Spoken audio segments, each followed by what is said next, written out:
Yok yok. Yok oralar yok.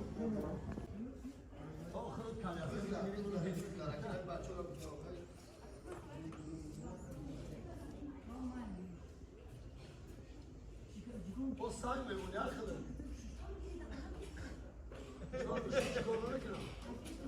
Tamam mı? Teknikine bak dekin. Sol. Sen iş o. Kaçık ya. Gıcı. Başı mı kiloya? Şöyle diyor. Kilo. Yok oğlum yok ki. Yok bir kere bir şey.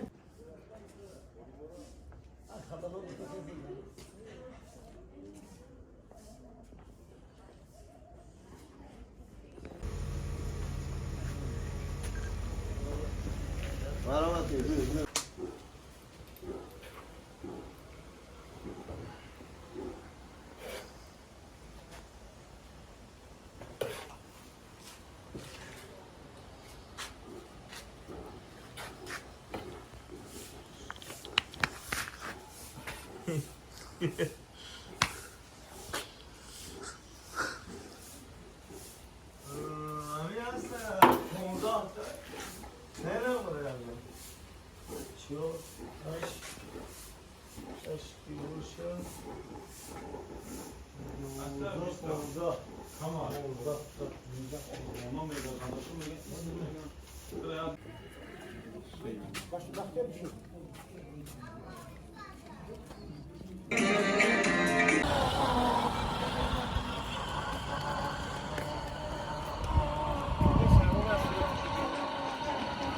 Ya tabii ya